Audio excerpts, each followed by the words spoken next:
All right, video's good. Let's see, is audio good?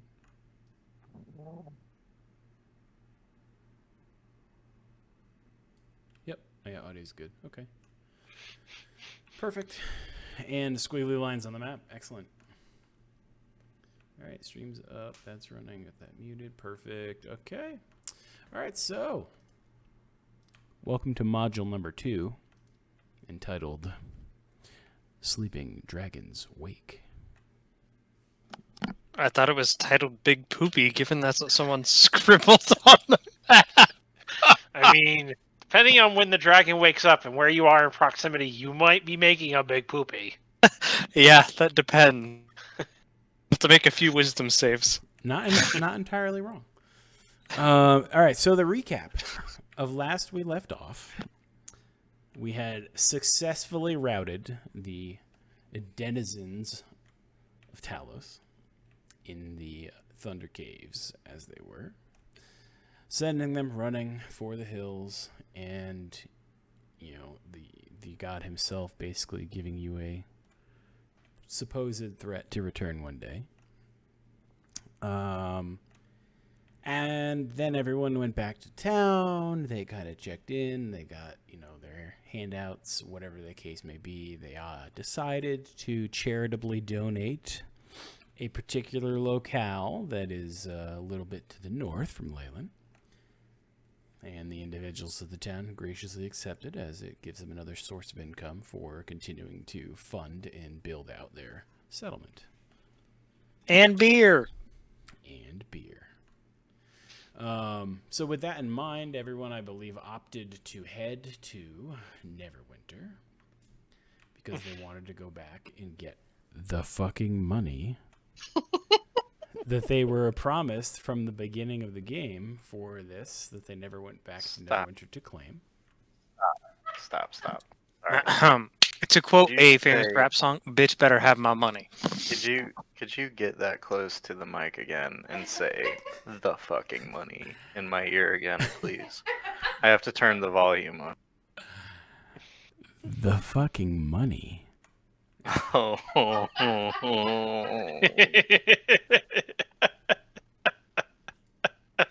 the way, these Alright, rolls are I'm great good. tonight, guys. Top rolls, yeah, top tier rolls. Let's totally go fight a fucking dragon right now. Let's go. I mean, you may get your chance this module. You never know.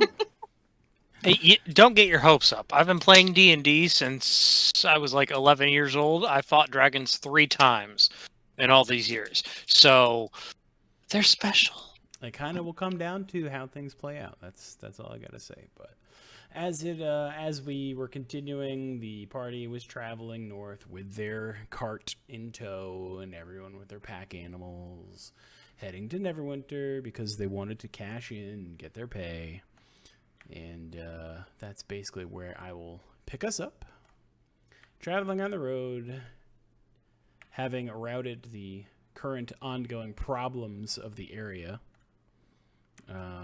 Everyone basically is just having a leisurely time traveling along the road. There is some camaraderie and merriment, I would assume, seeing as how you just successfully kicked the ass out of a bunch of people in a cave and saved the day.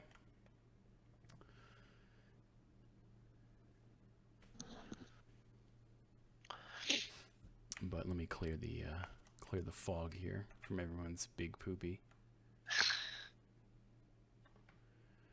I have to come over in this one and go boop. Some really good artwork. Oh yeah, top marks for sure. So you guys are roughly probably about, let's say, right here, almost to the city. It's currently a little past midday. You'll make it to... Where is right? Oh, there it is. Yeah, Never mind. Yeah, I pinged it. So you'll make it to Neverwinter by, nightfall for sure. Yeah, that's more or less it. If there's any, you did in fact draw a star. I see it.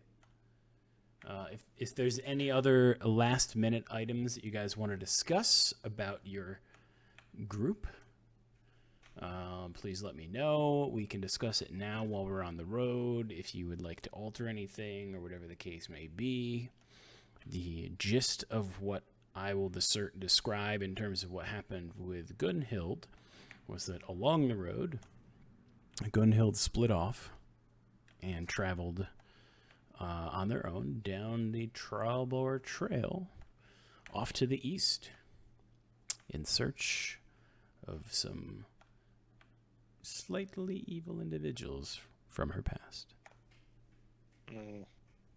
Okay.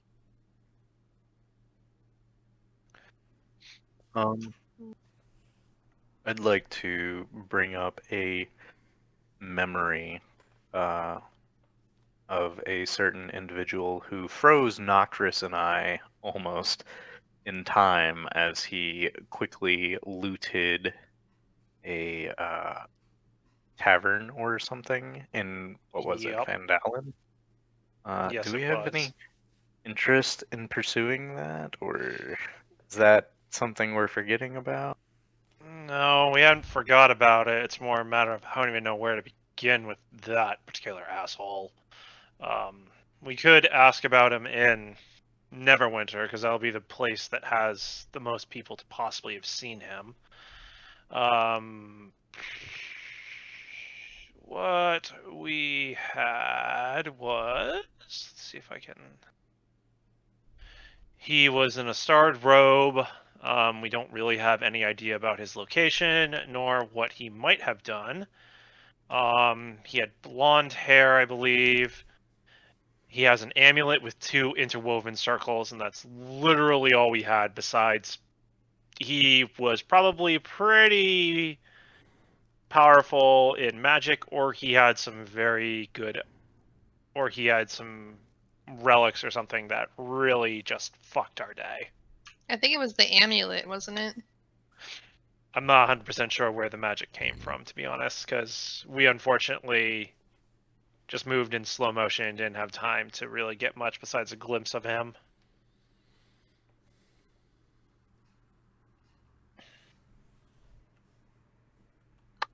There's also the matter of that person we were supposed to find for that gnome twat that we were. Nargan. Yeah. For that gnome twat. Yes, I have that on the list. I assume it's listed exactly as that too in your notes. That gnome twat. Scylla, halfling pain in the ass rogue properly. Really doesn't want to talk and just doesn't get how much she nearly died by drowning. So the shorthand version, gnome twat. The person that she was looking for was by the name of Dargon, holder of whatever she wants. God knows, head south, possibly dark brooding, sells snake oil, sells a lot of fucking snake oil. I thought that particular route was a little time sensitive though, and we've kind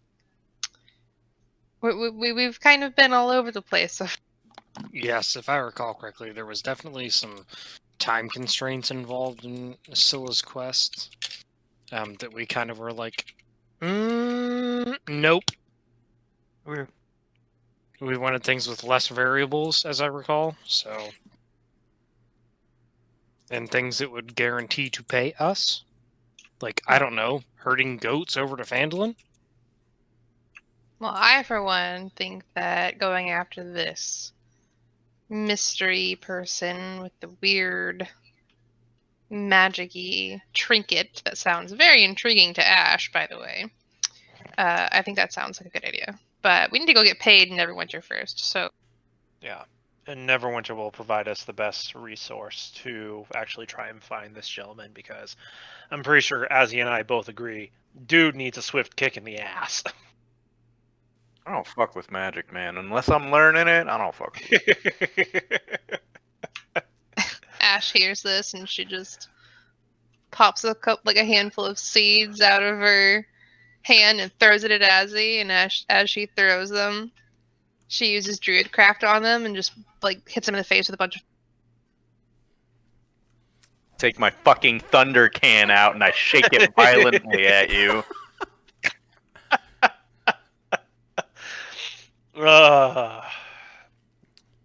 Can we get that on a t-shirt? So, oh, tell them your song. Tell them what you were saying in the car about your Thunder Cannon earlier. No, fuck you. That's my secret. Excellent. I see. Anyway. I see that we're back in proper form. Yes. All right, so I believe we've kind of reconvened on some items, and we are now entering Neverwinter. I don't have a map to pull up for Neverwinter because this campaign isn't really supposed to have anything in the actual city, so we'll just pretend that we're in Neverwinter. All right, so as we enter Neverwinter, you guys basically will roll up to the nearest stable and unhitch your cart and get your pack animals squared away. There are a myriad of different shops, types of other locations, vendors, carts in the street selling goods, all kinds of things that you could have at your disposal if you wanted to check on anything as well. If you are interested in simply getting your pay, you have to head towards the keep and speak with one of the accountants for better, for the easiest term that I can throw towards it, because they're not exactly accountants, but of the Lord of Neverwinter. They're paymasters. Yeah, I suppose that's fair. That's a better word than accountant.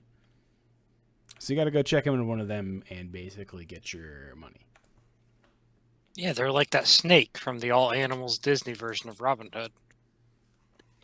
Do we all have to be present for that?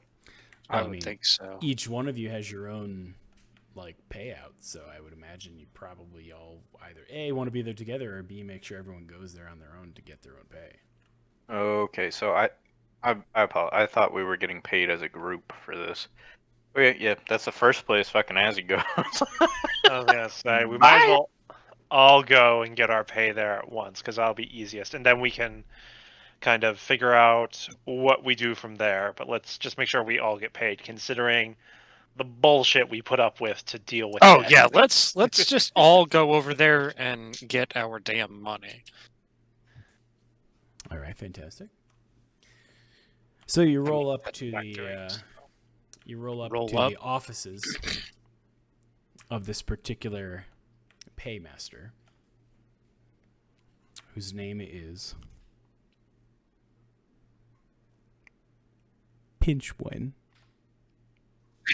Get out. And he's a gnome standing behind a little podium, big thick glasses, face buried in a book, musing and mumbling to himself as he's drawing a hand up and down the pages. You see some lockboxes and chests behind him that are securely locked currently. Quick question before this goes on. Does he have a little name card on his desk or what have you? And if he does, is his last name Wigglehoof? It is not Wigglehoof. Okay, I'm just asking because of the other gnome that we dealt with, who was the goat herder, because her name was Pinch Wit. I was gonna be all over that, trust me. I can't confirm or deny if they may be related. Just God damn it. Just throwing that out there. But he's also a gnome, and his name is Pinchwin. But yes, you heard of his name simply as you entered, and you were directed to this particular office.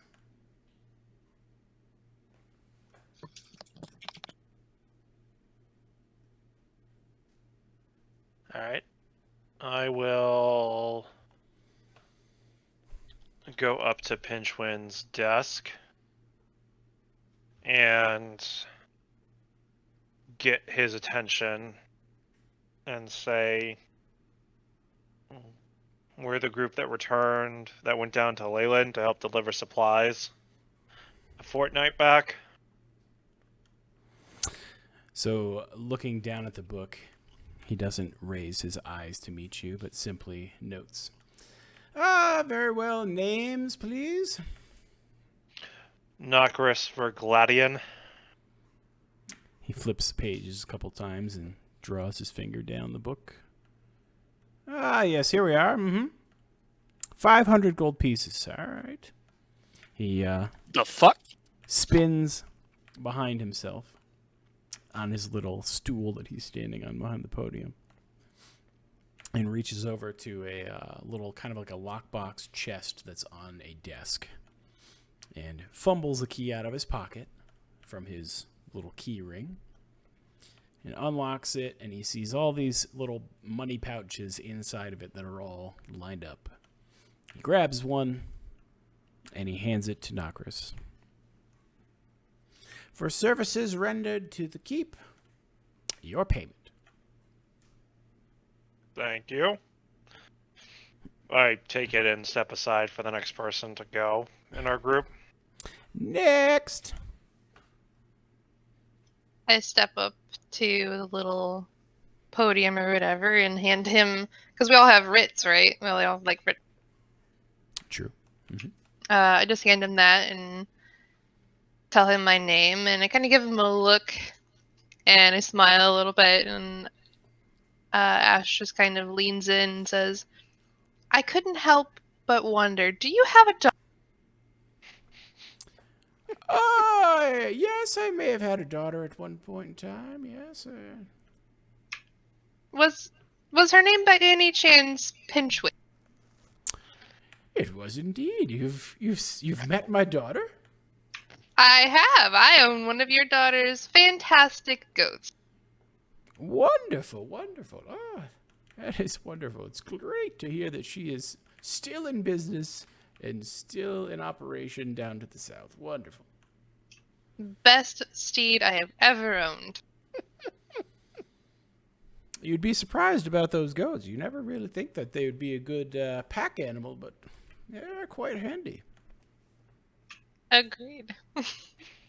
Now, about my money. Ah, yes. Okay, so he hurriedly spins again, grabbing another bag out of the chest and hands it to you. And for your services paid to the keep, as promised. Thank you very much. I take my gold and I give him a little flower in return and just kind of prance off. Next. I step up and hand them my writ and let them know my name was Caster Ironswallow. Yes, right here, all right. So he kind of motions back to his chest, which he has opted to not close at this point in time because he keeps having to dig into it to pull your money out. So he simply grabs the bag of money, hands it to you. For services rendered to the keep, your payment. I give a little bow and step over towards Marcus. Next.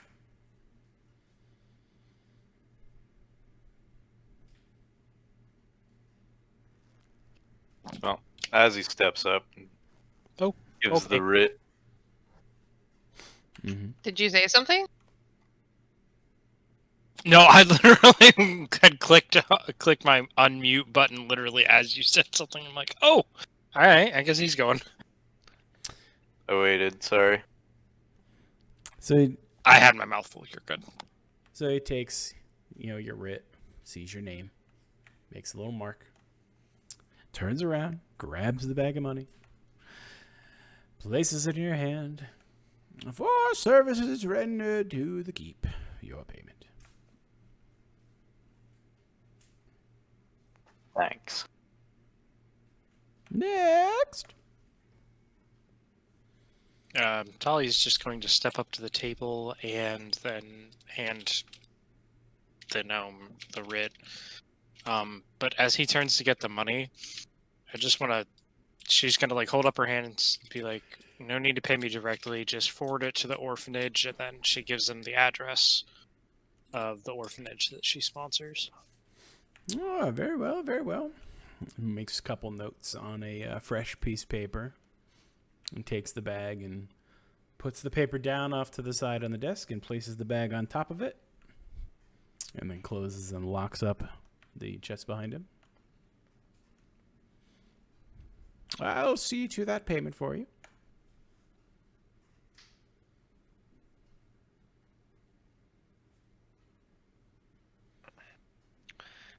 So, do we each get 500 then? If I'm understanding right? Mm-hmm. Okay.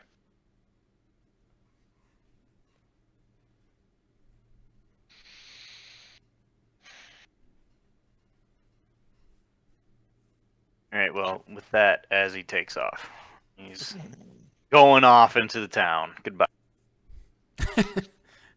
Off into the sunset. Dusty trails, all that stuff. Are you even going to find an inn first? I do at least recommend that, so you know where to wander to. I'll find you guys. I'll find you when I find you.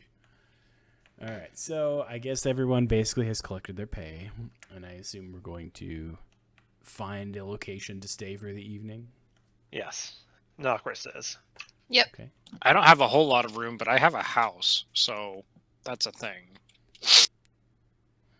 Weird flex, but okay. Yeah. Are you inviting us? Yes, I'm saying you don't need to go pay for an inn. I have a home. Okay, you could just say it's not that in the instead of. it's not in the best part of town, but You it's could free. just say that. Yeah. You don't do this people thing well sometimes, do you? No, usually because my fingers are like wrist deep into their purses and they're asleep. I thought that was going other directions. But We don't talk about my fiance in public, Mr. Dungeon Master. all right, so Well, if So- you're offering, I will gladly accept. I don't need to pay for an inn if there is someplace I can stay for free. Well, we will still have to go out and about at some point to find information on this mystery man. Yes, this is true as well. But for now, it's good to know that we at least have a place where we can relax and just get things organized before we begin trying to find him, since it is kind of nightfall. Neverwinter is not necessarily the most welcoming city at night, depending upon where you travel in it. Yeah. So heads up before we get to the house. Don't walk too far out the front door, or you're going to fall into a very, very, very long, deep chasm. Anyways, yeah, remember that whole thing with the spell plague? Yeah. So, anyways, moving on. Lead the way, Talia. I lead them directly to the what's the name of that district again?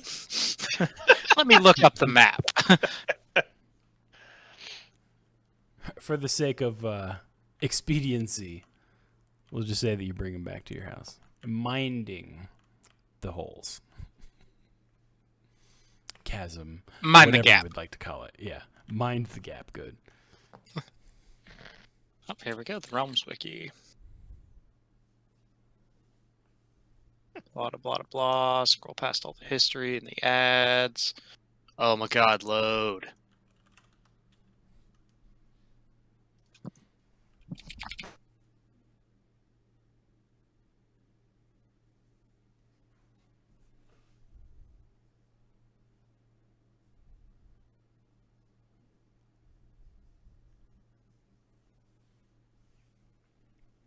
All right, so I will say that we arrive at the home Mm-hmm. of Talia, and you enter. So what does it look like on the inside there, Talia? It's wood. It's sturdy enough that it can stand to the weather. It overlooks the area chasm is or was, depending on what year we're in. I don't really remember. Sorry, I had to cough. There's like a table, 2 or 3 chairs, a bed, a couple of spare cots. So I don't really do the whole kitchen thing. I tend to like buy my out. and I say out and about and point to all the thieves markings around my house. Sure, the fact of what I do for a living is kind of like out in the open at this point. So Mm. that being said, don't fuck with the neighbors. Kind of took that. Well, as long as they don't bother us, I won't have a problem with them. All right, wonderful. Everyone has landed at this particular abode for free. Accommodations, I assume, are just at this point kind of squared away in terms of who's going to sleep where, or if there's any particular requirements anyone has. We'll speak that piece. As he is currently not with you, as he's off running other things at the moment, errands and the like. Yeah. I've had a day of travel and I just got paid. I just want to relax and not deal with the haggling and everything else I have to do in the morning. That's fair. Yeah, I think that sounds like a plan.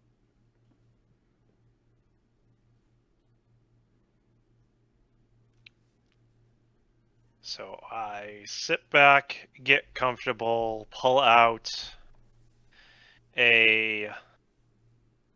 my herbalism kit and the journal I've been keeping slightly of plants and just review it for a little bit to go over some of the stuff that I saw along the road. All right, excellent.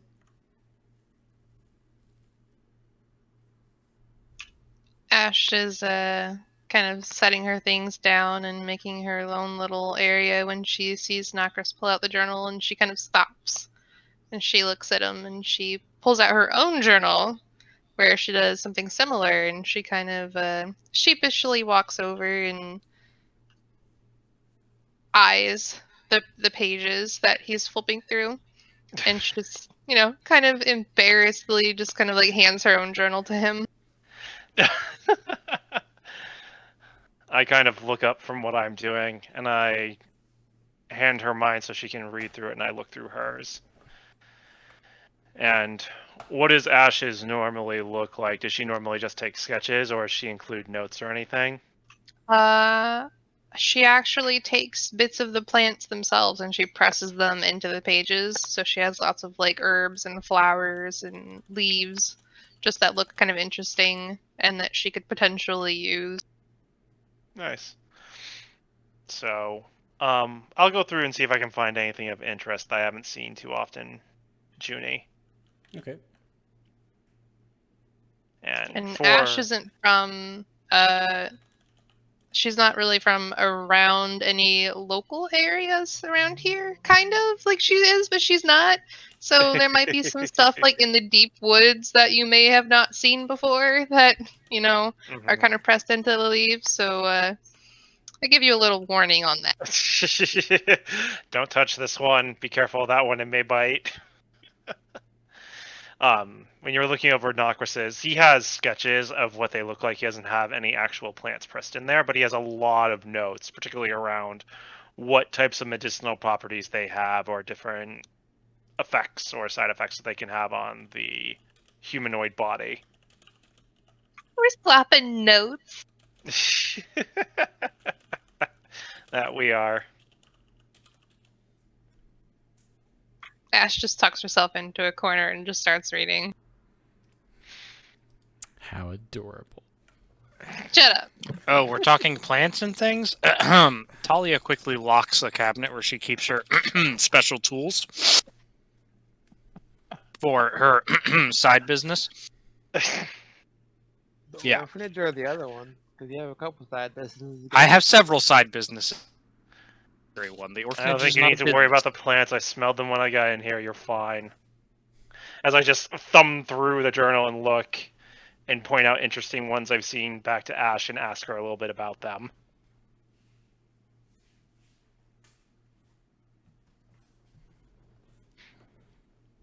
But yeah, that's what I'll do to relax.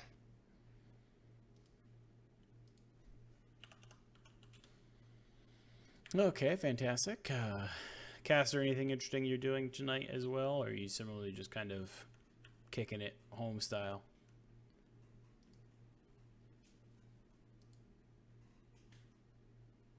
Caster did. No, he typed it out. And yep. Okay. Sorry, Yeah, no someone's problem. talking. Everybody's basically kind of catching up on their notes, is what it looks like. So. Mm-hmm.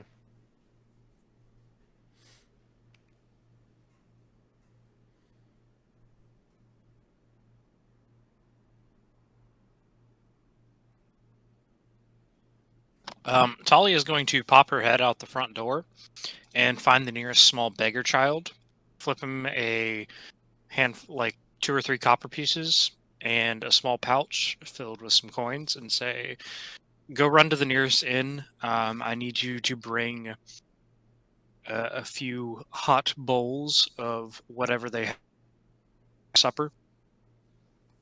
Okay. There will be supper for you as well when you return." Oh, yay, Matt! I'll get right on it. I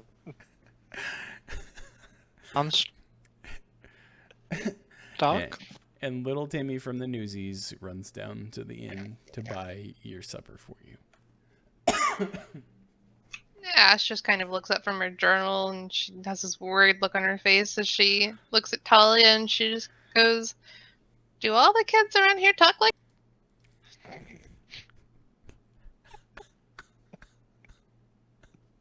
Yeah, the kids around here have had it pretty shitty, so accents and word games and things like that are just kind of their way to pass the time. That's fair.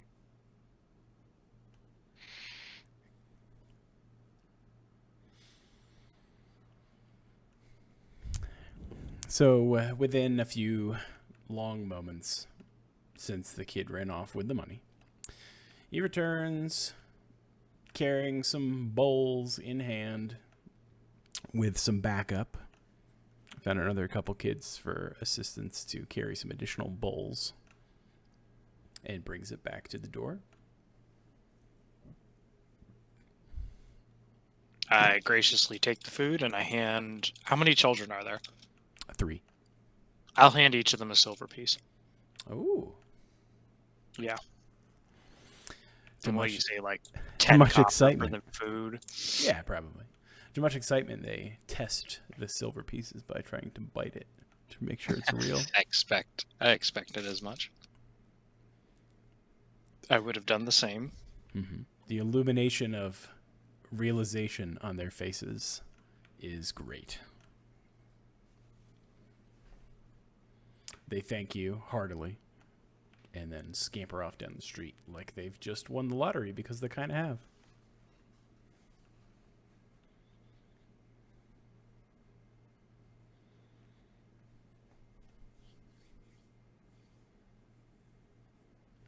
Now, everything that I've just done, what with the money, don't do that unless you know the people around here very, very well. Given that you're not from this area, I mean, I'm assuming you aren't. I haven't seen you around here before, have I? And she kind I've of never questions been. herself No. and then goes back to it. Yeah, don't do that. That's likely an invitation to get yourself robbed. Given that I'm a member of the guilds, honor amongst thieves. As she cracks open a bottle of really cheap, shitty wine.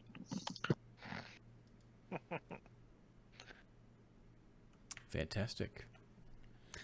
So everyone has a meal present.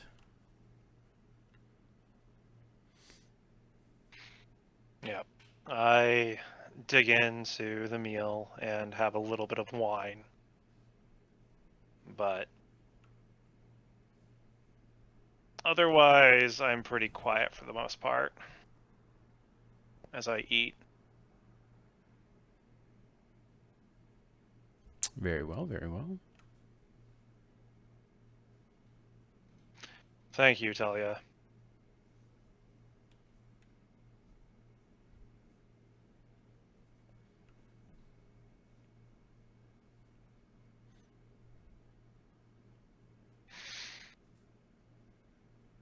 All right. Well, if there are no other events of the evening that we need to clear up, we will go ahead and rest to the morning. I mean, unless you want to find out what Azzy's doing on his adventure. He has pinged me, so his current state is that he is sleeping it off somewhere in an inn right now.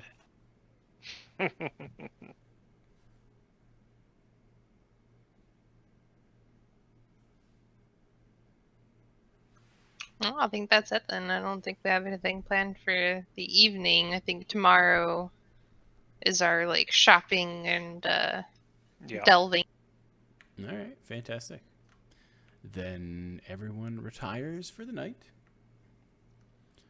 And if you didn't already do any kind of long rest for your skills and spells and all the goodies, go ahead and do that.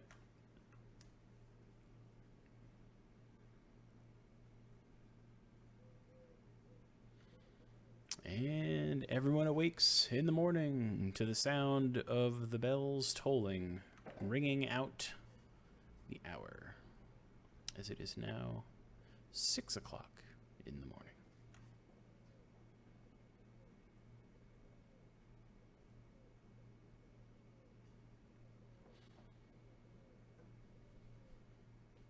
Hey, wait, where's my goat? You, We didn't bring Dave into this shady part of town, did we?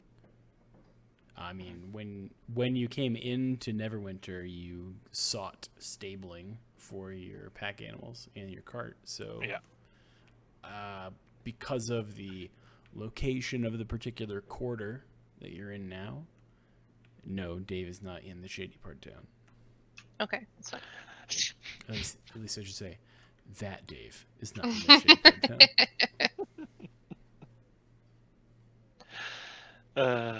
I think the other one can handle himself in a shady part of town.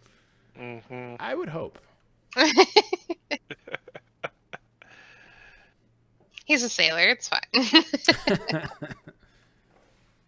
Ash isn't really worried about him.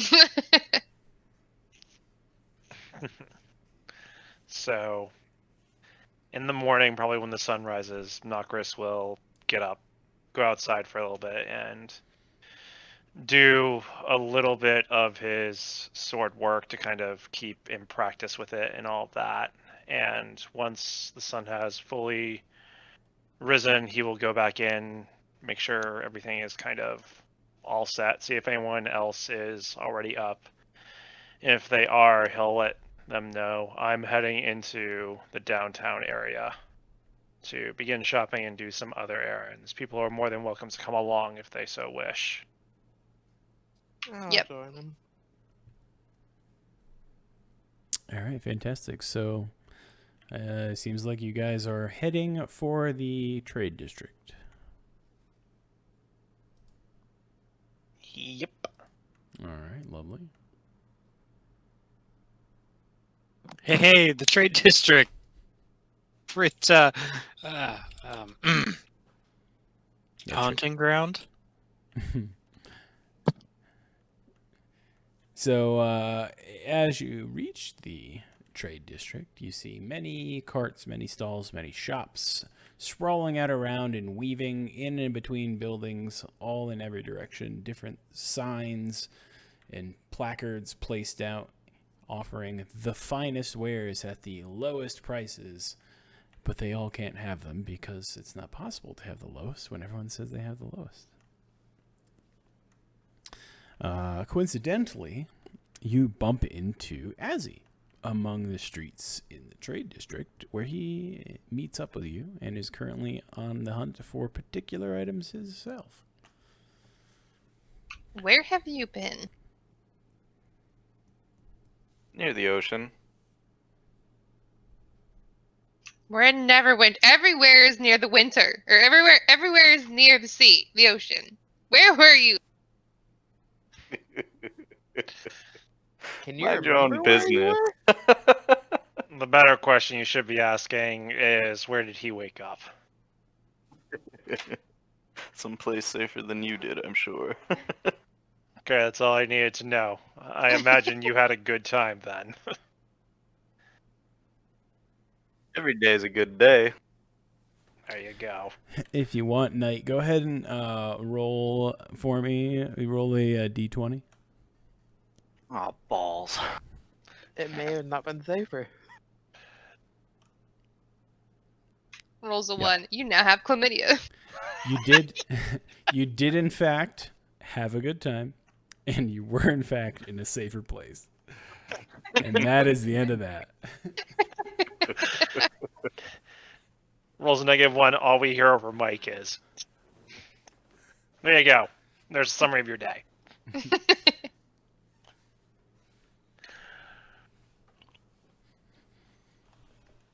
All right, so let me see where to begin with the shopping spree.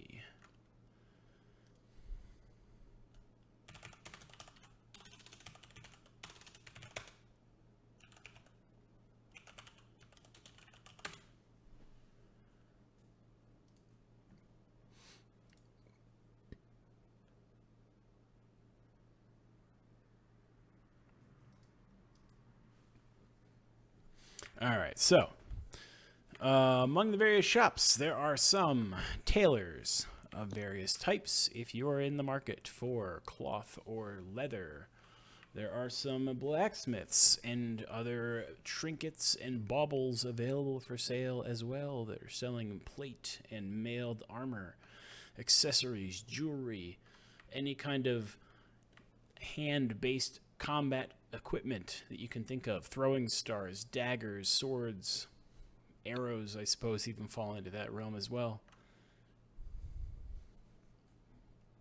Is there anything anyone needs or is interested in finding? I need to check something on my stats real quick and then probably. Okay. Ash is always in the market for trinkets. As he is perusing the plate armors. I will be looking at the weapons, particularly the great swords. All right, fantastic. So, let me just pull up the sheet here for the vendor. 1 second. Appendix.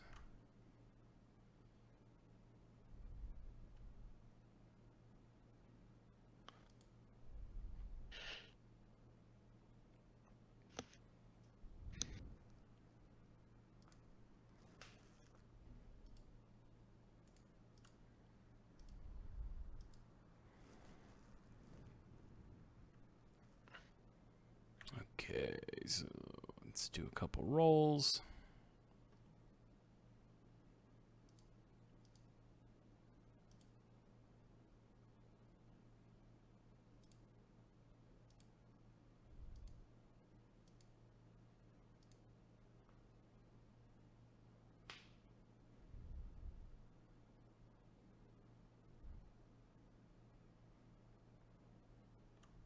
Okay, 91.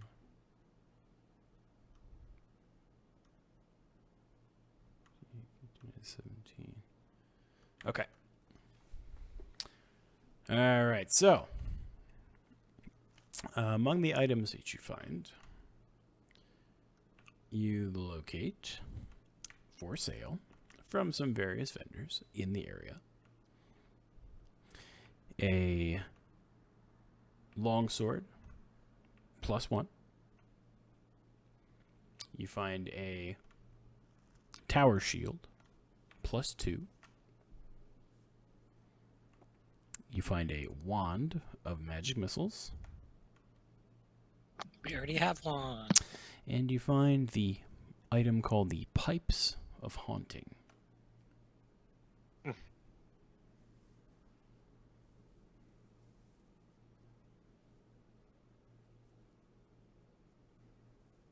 I'm sorry, is there a difference between a regular shield and a tower shield? Yes. Yes. I'll pull it up real quick. Just looking for it in the items section of manage equipment, and it's not popping up. Well, I will pull it up in the player's handbook for you. So let's see here. Shield. Okay, it's actually not statted out differently It's- this right. time. They did away with sizes and Oh. things like that for I didn't even defensive realize that. items. Yep. Okay, well, ignore what we just said. Right. The gist of it is the type of shield, the size, and the emblem, and all that kind of stuff in terms of construction Gotcha. does not affect defensive capacity. Well, nor it's a does it plus affect- 2, isn't it? So Correct. that's pretty damn good for you, Azzy. Yes, that's actually why I'm looking at it. So, Yeah. how Beyond that, much? it's literally just a standard shield with a +2 modifier on it. It weighs the same amount as a standard shield.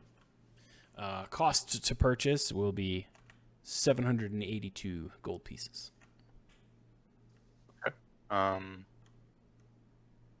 Actually, still looking for a specific type of plate, specifically adamantite, if we can. Right.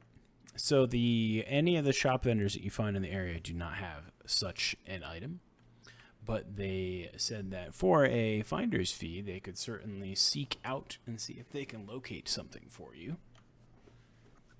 What is the finder's fee? Their fee for the finders of this item, this particular very difficult to find item, varies between shop to shop. The ones that are more, let's say, straightforwardly above the table want you to pay them 100 gold to locate the item. The ones that are a little less above the table will do it for 25. On top of the cost of whatever it would be, which Correct. would be how much? Well, I would estimate for an item of such esteemed quality,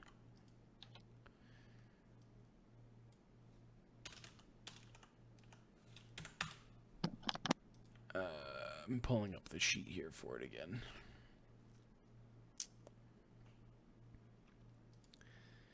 We'd likely be looking at about 2,800 gold.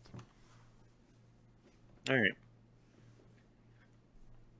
Well, he'll skip out from that, and you said 780. 782 for the shield +2. All right. Well, I'll get that shield +2 if you don't mind. Sure.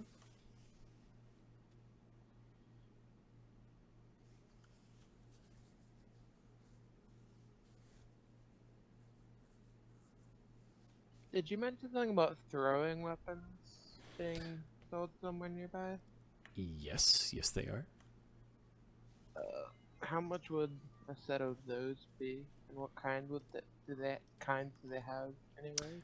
Well, I guess the question would better be, what kind would you like?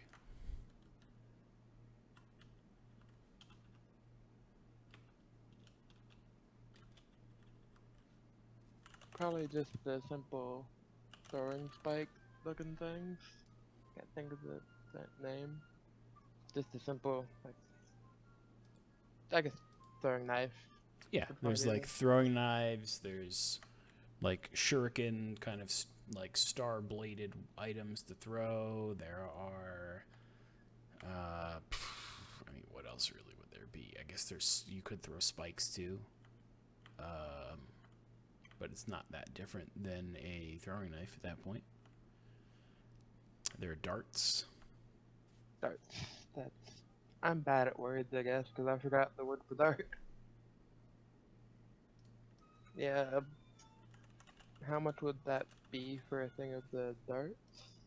Actually, how much does those come in for bundles? All right, so throwing weapons like darts would be...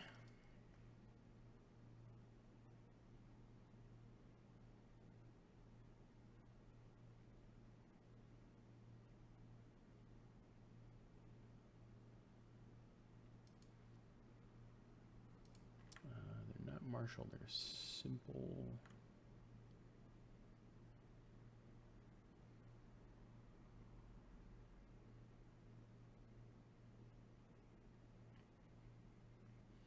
All right, so darts would be about, for your standard darts, would be about 2 gold per. They are retrievable unless you happen to throw them and lose them somewhere where you can't find them again. But basically, they are about 2 gold apiece, and they have a range of about 20 feet for the minimum range and 60 feet at maximum. So I'll buy if you're within 20 feet, you have maximum efficiency with being able to hit with them. If you're from 20 to 60, you're still in good take. But if you're beyond 60, you start throwing a disadvantage. I'll buy 30 of them. Okay.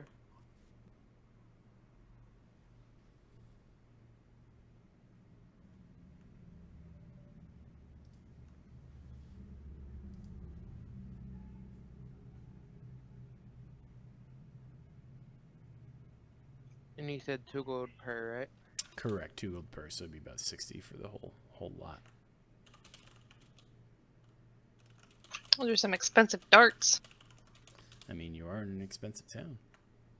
It'll help with my range though, so I don't have to worry about spell slots.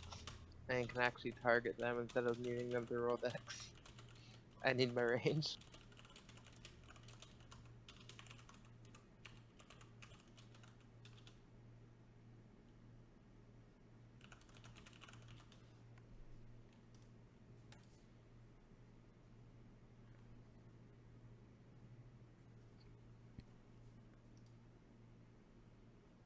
Ash is gonna walk up to the vendor and she's gonna look at the pipes, and she's going to ask, "What do you know about?" Oh, okay. Yes, these pipes. Yes. Well, I've heard that they're enchanted, and that a single note heard from them with the nearby passers will cause them to be in a state of shock and terror.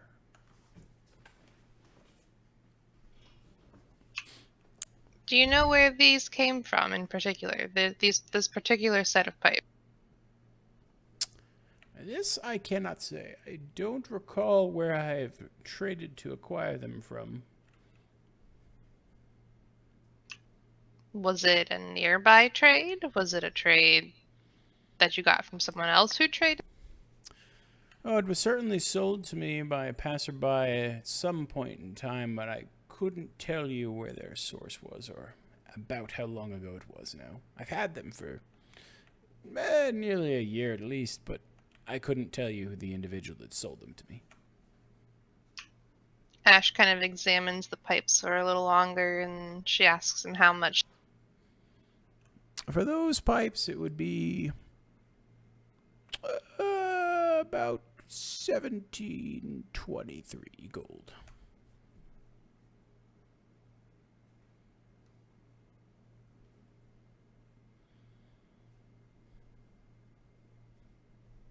Well, that's a little out of my price range, so. Very well, very well. And I'll note too, if any of these items are things that you would like to try to come back for at any given point, just make note that they're here, and remember that they're for sale, and I will keep them available in the shop. Okay.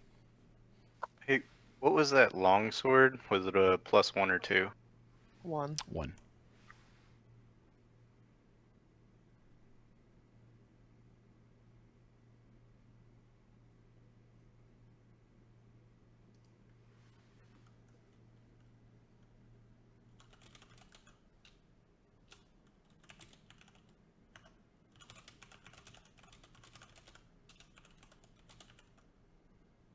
Caster, you have a shield, don't you? Not anymore. I don't use it. Oh. I need a free hand to be able to punch for my other attack. Okay. It's all about fisting now. Also throwing things to pierce. Fisting and piercing. Okay. That's all about. Fisting and piercing. All right.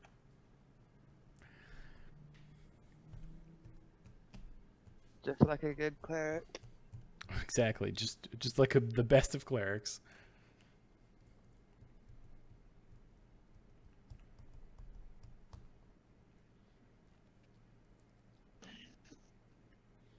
All right. Is I there take it you anything don't- else that anyone would like to shop for or look for? If you have any particular interest in standard items out of any type, you can locate them here among the shops. If you want to look at things like different tack for your horses or your sheep or your cart, anything like that, any of that stuff, rope, traveling supplies, more spikes for climbing, literally anything you could think of or want, you could find here in those regards. They just might not be super rare or magical. Ink and paper. Mm-hmm. Much. For a couple ink vials and let's call it 20 sheets of paper, it'll cost you 55 gold pieces. Yoink. So how do herbalism kits work as far as making like potions and remedies? So basically, oh, yeah, I was just sorry. going to say, so basically the way that those kits work for being able to craft those remedies and things, it's treated like a situation of, do you have the components required to make what you need? And then it's simply, you have to spend time to do so. So like when we're resting or at camp or at the house or something like that, it's basically you spend X amount of time to make X number of them. Okay, is there anywhere here where I could pick up components for potions? Yep, definitely. Do you have tools? I have an herbalism kit. Yeah, And a that would be the healer's kit. tool. Yep. I was gonna Your say I ability have kit would be the alchemist tool. supplies back at my home if you need to borrow them and use them. However, be aware that they are probably slightly different from the tools that you would use in your herbalism. Read in rules terms. Proficiency bonus doesn't apply. But you do have the tools.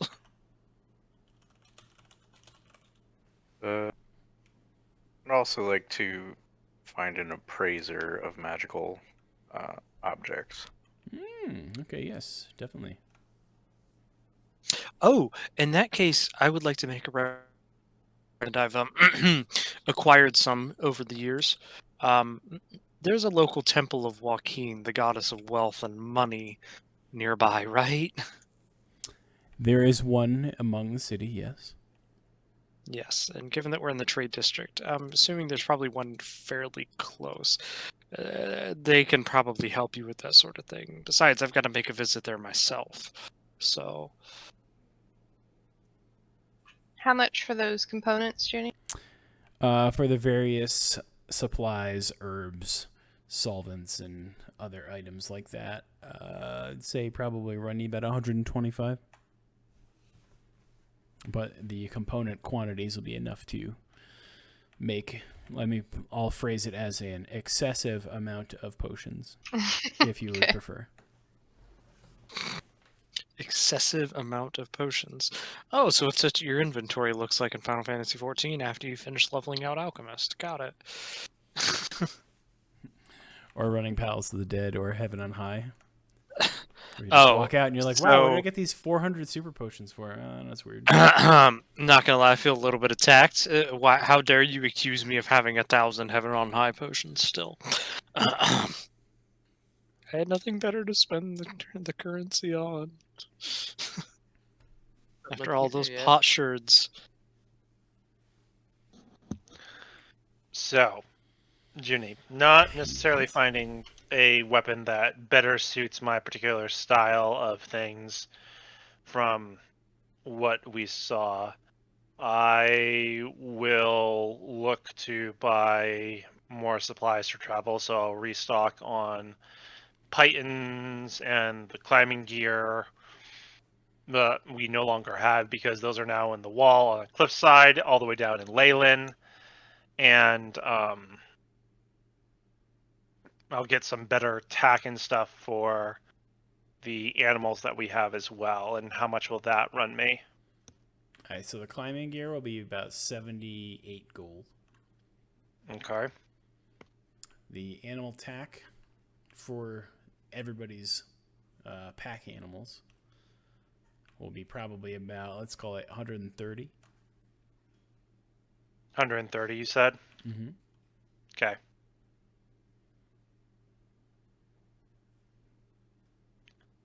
And what do you want me to... What's that, just... Yeah, I mean, I guess theoretically everyone could put in their sheet for their pack animals, be like, new saddle, new shoes for your steed of choice. And if you're the goat, I guess theoretically you don't really have shoes, but those hooves are fucking shined Nope, up. they like do went to a now. spa. Actually, I want to know. Google, tell me. Can That goat has spa hooves now. shoes? Dave doesn't wear shoes. He doesn't need shoes. He's a goat's goat, okay? He's a real goat's kind of goat. Yeah. He's a real down to earth kind of goat. So Junie, just so that you're aware, when I bought the new tack and stuff for everyone, I made sure to get a military saddle for my horse Okay, in that, just as part of its cost. sure. No, that's fine. And They had plenty for then, sale. and then after that, I am going to head to the local postmasters. But we can pick up with that after other people have a chance to go. Okay. As we're kind of helping put on the new tack and stuff, I slip 60 gold into Nokris's saddle just to help cover the cost without him fighting me. Understood. If you would just give me a little roll check here for a second. I need do they still have sleight of hand as an actual roll on its own? Or... Yes, they do. Yeah, go ahead and give me a sleight of hand. Fuck, I only have a +1 in that. Ash is not sneaky.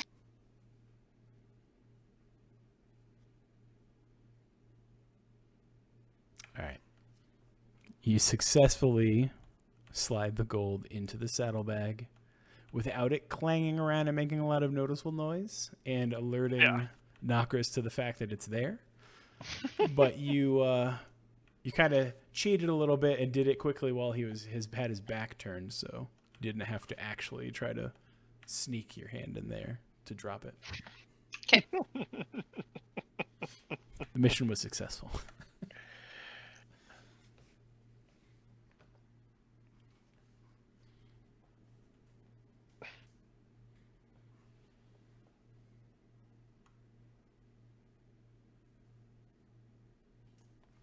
Right.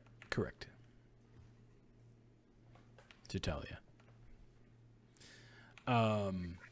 I also guess, Knight, maybe you want to buy some boots, because apparently you're not wearing any shoes. Is that correct?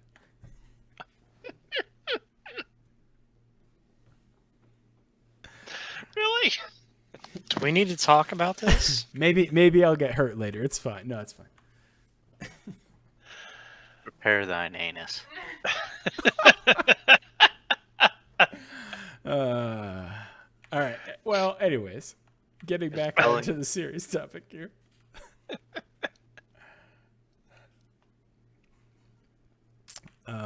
So does that in fact conclude everyone's business at the markets at this time? I believe so. I believe Knockers had business with the postmaster, but I think everyone else is. Okay. Are we moving on to the appraiser then? That would be the next stop, yeah. Simply because such an appraiser is likely an individual that's probably tied with other connections in the city that may or may not be as straightforward in terms of commerce.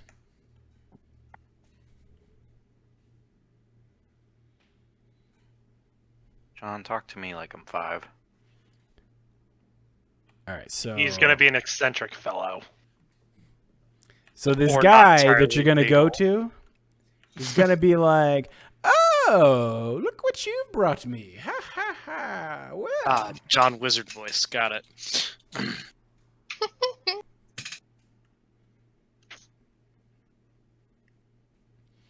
Thank you. you're quite welcome. Oh no, I'm sorry. It should be, you're quite welcome.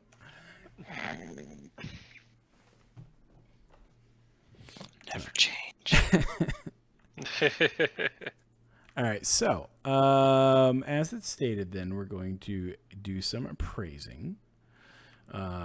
If you, Koval, if you would like to do your thing with the postmaster in tandem, you can just type it out to me in a DM or whatever, what you're going to be doing or sending or how, whatever the details are. I will work that with you, but otherwise, I can just appraisal.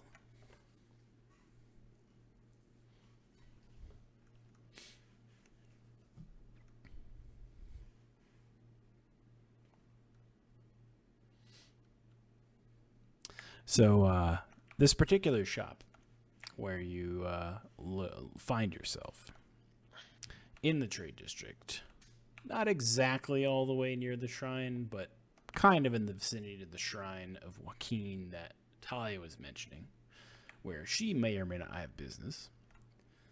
Oh, I definitely do. You find a location of a small little shop for item appraisals. The proprietor of said shop is a tall, lanky, elven-looking fellow with golden hair and the silverest smile you've ever seen. And you only can imagine what his tongue must be made of if his smile is silver.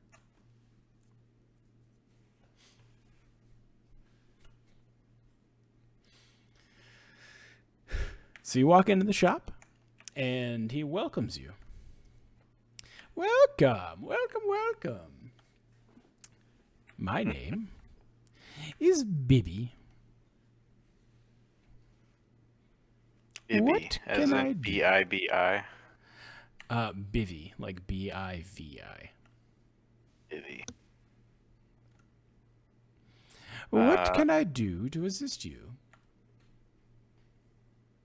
Good morning, Bibby. My name is Azzy, and have a pretty unique item that I would like to see if it's magical or if it's just a waste of. Yeah, sounds like quite. Oh no. Sounds like Actually, I've quite got two. two. Oh, no. Excellent, two. Very well. Well, let me see them, and I will tell you. So first, I pull out my crystal doorknob. Bivy kind of raises his eyebrows and has a knowing nod as he glances upon it from afar. It looks like quite a treasure. I don't even remember what I paid for it, but was it worth it? Usually the mark of an item well worth its weight, indeed.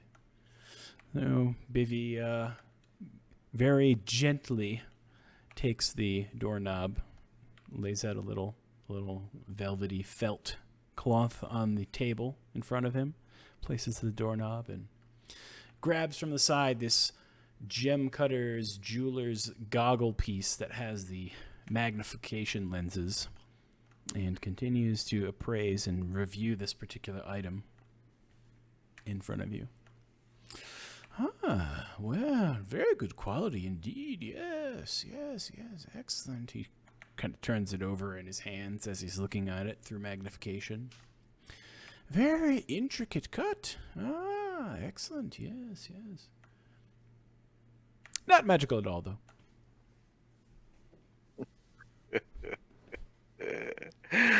I pull out my thunder cane. I do it with a flourish. I put my hand in my plate armor little pocket thing, and I shake it while it's in there. I go, thunder. And then I rip it out, and I throw it to the right, and I go, thunder. And then I hold it over my head, and I go, thunder. Thundercon. Oh. What about this? Ash hears this all going on from outside, and she just kind of groans and face palms. Talia Bivy, mutters under her breath, I would like to stock some of whatever he's been drinking. Bivy I looks knew at we you. shouldn't have let him go off by himself last night. Bivy looks at you in sheer amusement and claps quickly. If you ever seek a different term of employment, I could pay you to stand out on the street and do such mysticals. Just draw in all of the buyers, it'd be perfect. You have a great bit of showmanship about you. I wink. As he multi-classes into Bard. I wink, and just think, for you, that show is free. So, real talk, what's it worth? Well, let me see here. Bivy accepts the Thunder Can. Gently appraises it, turning it over slowly, mumbling.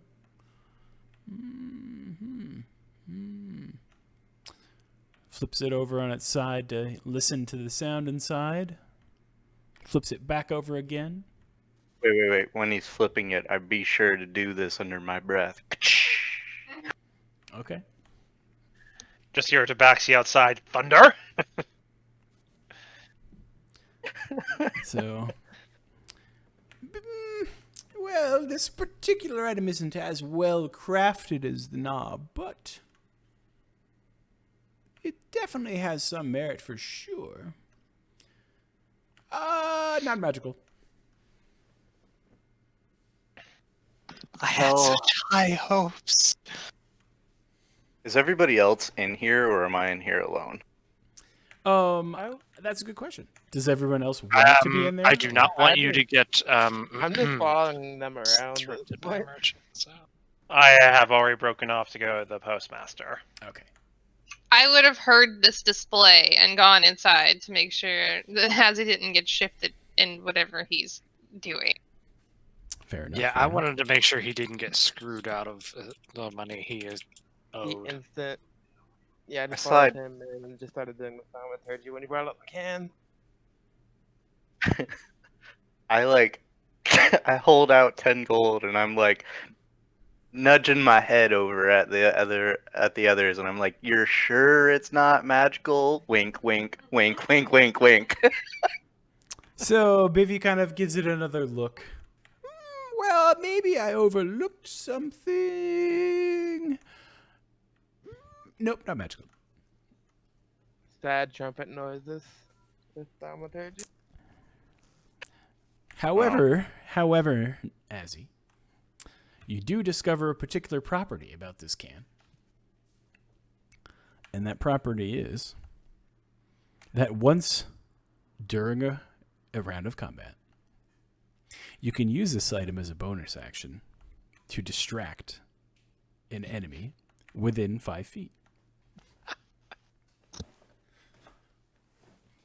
Good enough. It's magical, guys. All right. Well, so this crystal doorknob, are you interested in it? Or do you know anybody who would be? I can't say that I really know anyone that could be interested in such a thing, but I could definitely ask around.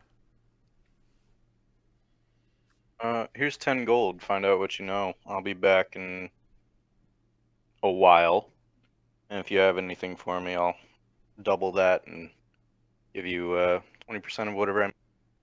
All right, very well, very well.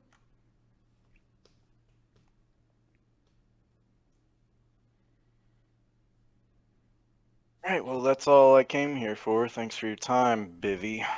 And I look forward to seeing you on my street corner for my next performance. And a fine morrow to you, sir. Take my doorknob and I put it in my thing, and take my my can and I jingle it, and I look him in the eye and I say it as seriously as I can. Thunder. And then I walk out. Excellent.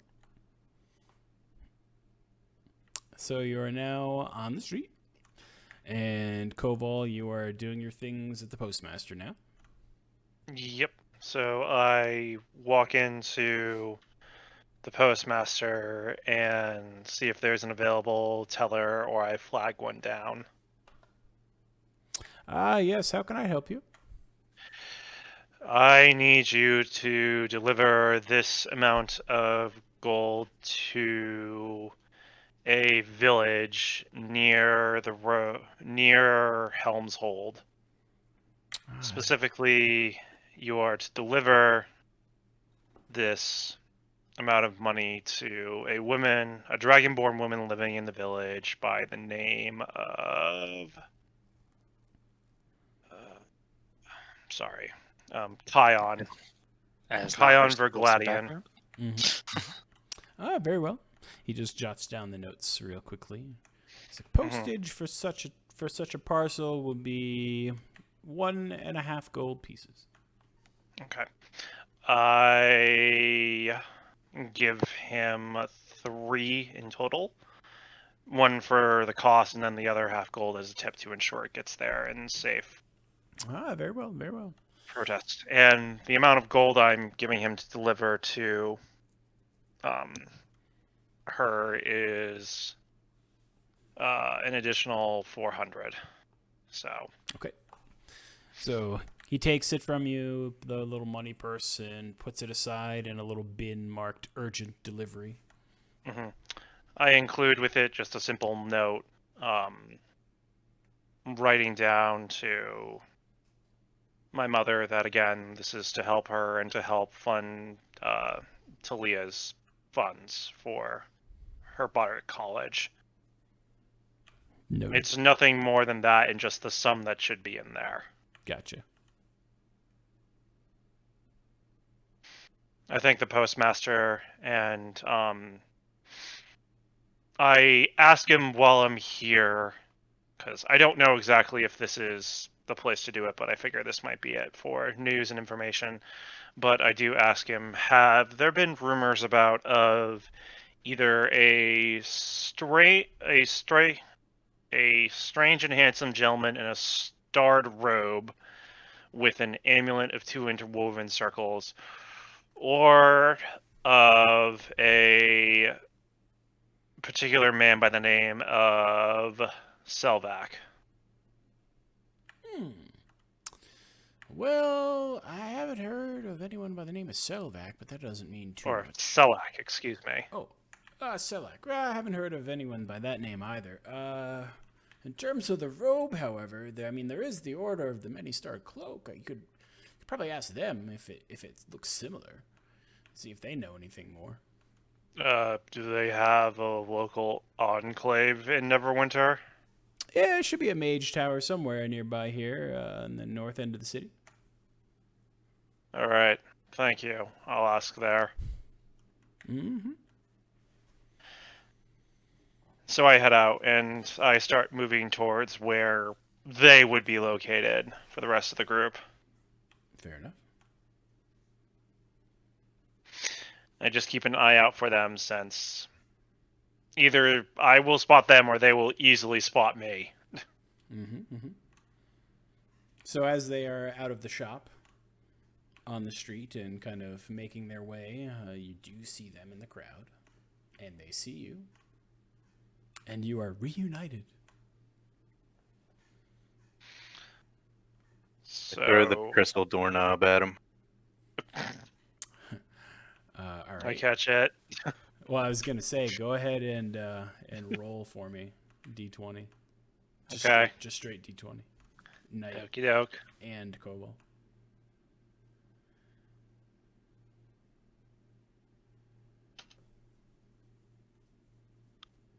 All right, so you kind of lob the crystal doorknob at him in a lazy arc that is a little off target and would have gone off into the distance, and Knockers kind of quickly snatches it out of the air and catches it.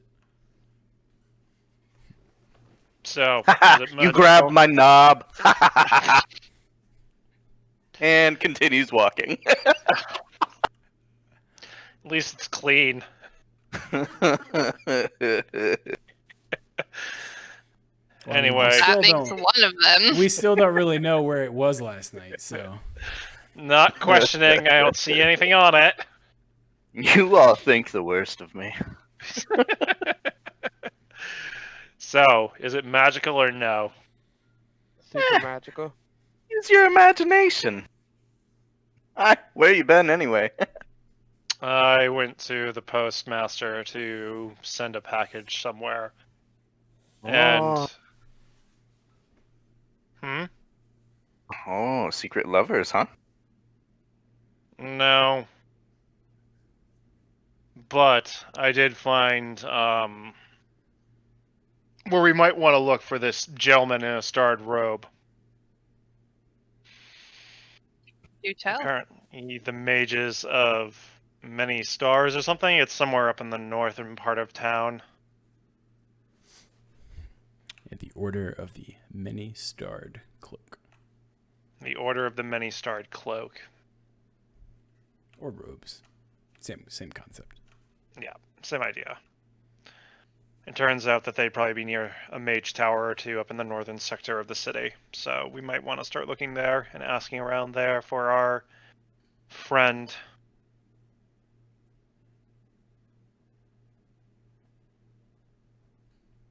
Well, lead the way. I'd look at Talia. You're the resident here. Resident? yeah. You have a home here? Yeah, I have a house. Speaking of which, we need to make a quick stop by the Temple of Joaquin. I need to make a payment on my house. Okay. Anyways, and after that, then we can head directly up to the mages. There's a lot of them here. Some of them are very rich. Some of them are not. Most of them are very unfriendly. Anyways, moving on. Mages Quarter. Hopefully we'll get a friendly one. Well, you stop off first at the temple so you can make your transaction. Yeah. I'm gonna pay off half of that remaining balance we discussed. So Mm-hmm. I'll go ahead and deduct that. Yep, deduct that. And then I really have nothing else business wise. So Very well. So Mages then Quarter. Let's to go. the Mages Quarter, north you head. So as you cross through the districts heading north, you can tell that the architectural design and quality of the area shifts a little bit to where things seem to be a little cleaner and a little more symmetrical is the best way I can describe it for you. Almost as if things were made not of a human hand during their construction. They And use their- math here. Damn them. Exactly. It's Orban Monastery. Or no, Lighthouse. It's Lighthouse. Ugh. It's the Isu. Can we not remind me of that boss, please? Mhm. I succeeded at it, It's- but watching everybody else die to basic math was kind of Oh, it's always painful. yeah. That is how it is. So you make your way to the quarter, and you find a couple of inhabitants of that particular area wearing some robes, standing out in front of a house, having a, let's call it a debate, but it's more or less like a shouting match over who's greater in their magical prowess.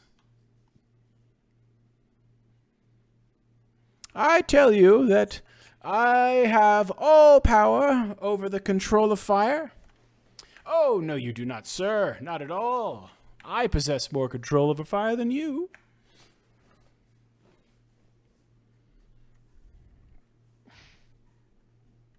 This is entertaining. Don't stop now.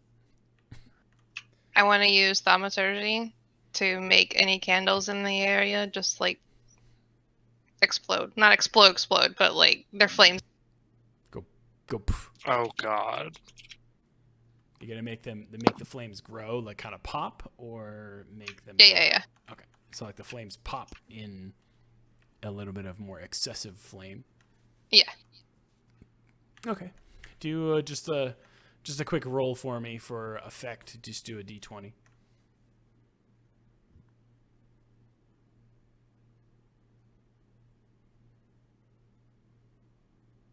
Okay.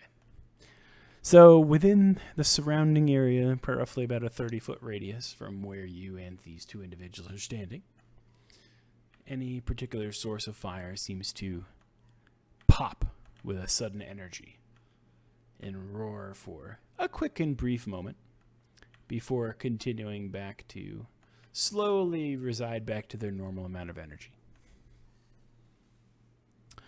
The two individuals, amidst their argument, suddenly are flabbergasted and agape. What was that? Was that you? No, it certainly wasn't you. It had to have been me. It was me. It's me all along. No. No, it was I. I did this. I lean over and kind of elbow Talia and I ask her, "Do you know either of these?" Nope, but I'm happy to watch the show as I pass you a bottle of wine. All right. It's Well- Wizards. Just watch. No. We should pick one. We should rig the fight. She just did this thing with thaumaturgy and fire. We could totally play this to our advantage. Let's have some. Okay, do we want to rig the fight? Come on, Do we is that wanna rig even? the fight? Is that even a question? You guys are going about this the wrong way. Ash steps forward and she goes, "Neither of you have ultimate power over flame because I am the reason that the flames are like this." I You pull are- out my. I pull out my thunder can and go.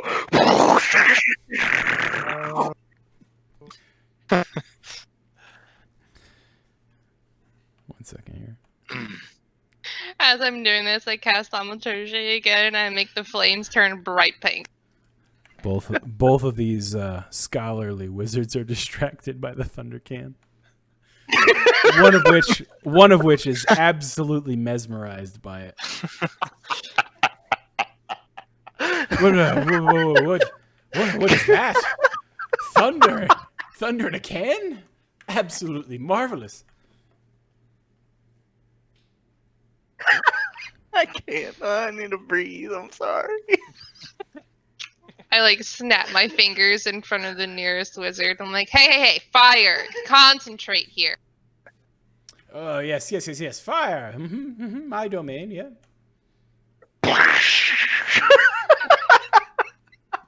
And there he goes again.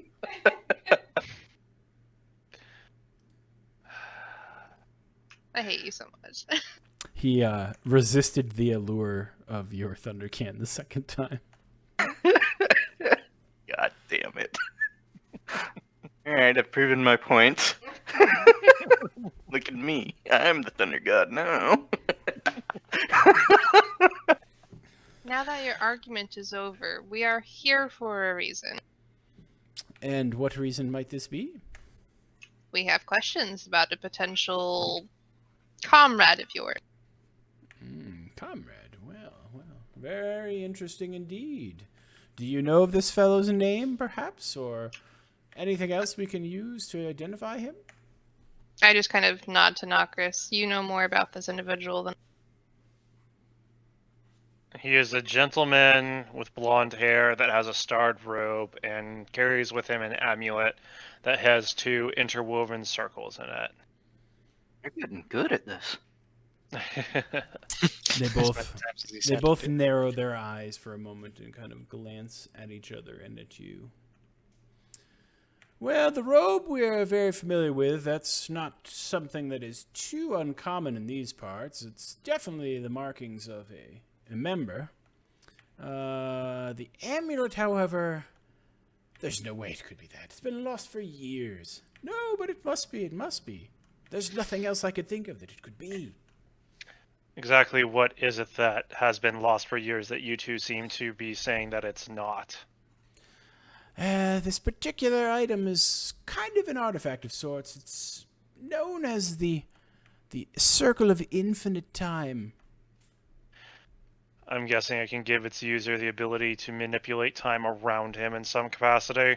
Indeed, that is correct. With such a trinket, they are able to control all properties of time with their around them. Great. Did you have anyone in your order who was especially fascinated by this particular trinket? Let me think. Not for many, many years, but even if they had the amulet, there's no. They couldn't have. No, they could not have. And Who he thinks for a and moment. what? He thinks for a moment. Well, there was a member of the order, probably near 80 years ago now, that his name was Tomyra, which is Tomyra. Okay. He had this fascination with time, and the Order held this particular artifact in a locked vault under pretty consistent watch. But he wanted to study it further. Thought there may have been new applications for such a thing to harness time as an energy source. I thought it was all hogwash, but you never know. So anyways, he must have at some point tried to use the amulet in a way which us mages might say it was not intended to be used. And he simply was lost. No sign. He was gone. The amulet was still there where it belonged in the vault, but he was nowhere to be found. About 2 fortnights later, the next time we entered the vault, the amulet was missing, and there was still no sign of him. And it's been like that for, I'd say at least 80 years now, yeah.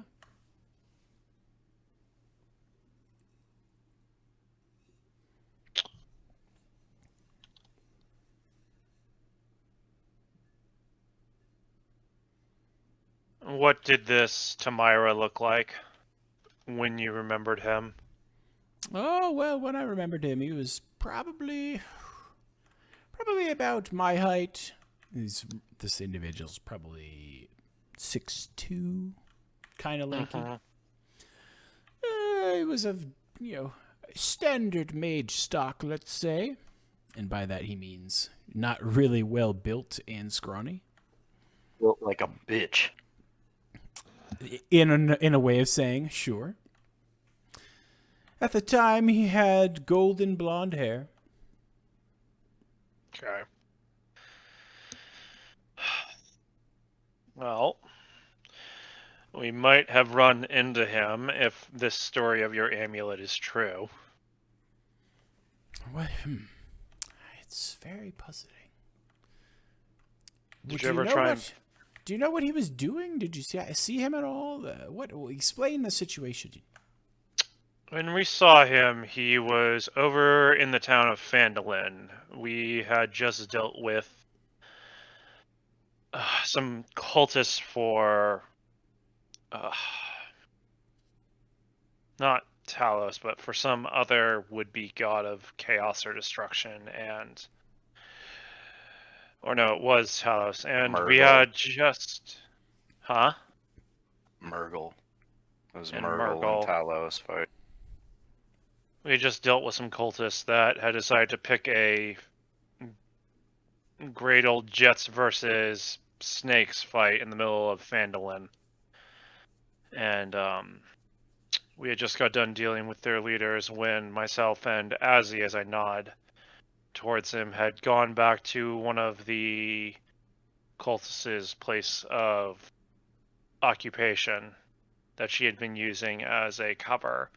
And when we got there, talked to the proprietor and the owner of the place, we suddenly were moving in a bubble of sorts, almost as if we were frozen in time to some degree.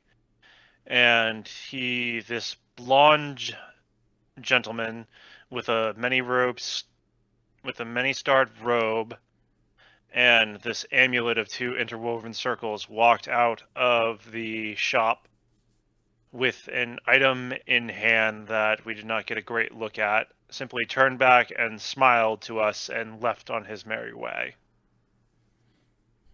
My goodness. It certainly sounds like you did have a run-in with him. Indeed, especially if the amulet Now, does it stop time, or does it or does it only do certain things? You said it allows the wielder to control time almost. Yes, control time, but I believe from our findings was we never truly were able to ascertain the extent to which it was possible to control time, but from our findings, the grasp on time was always variable based upon the individual that used it. Okay. Is there a way to counteract its effects? Not readily. However, we could probably make some form of defensive talisman that could override this effect in a localized form. How long would that take? Well, let's see. Kind of strokes at his chin momentarily. Well, without the actual talisman in hand, or rather I should say the infinite loop of time in hand, it would probably take about 2 to 3 weeks to complete. What would you require? Well, let's see. Kind of rattles off a list of arcane items and components, many of which are readily available among the city, but a couple of particular items are much more challenging and rare to locate. And those items would be a pristine white griffin's feather,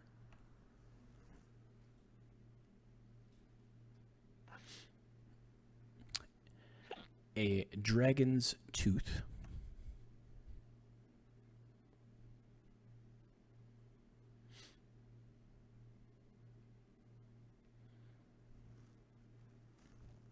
and the scale of a sea serpent.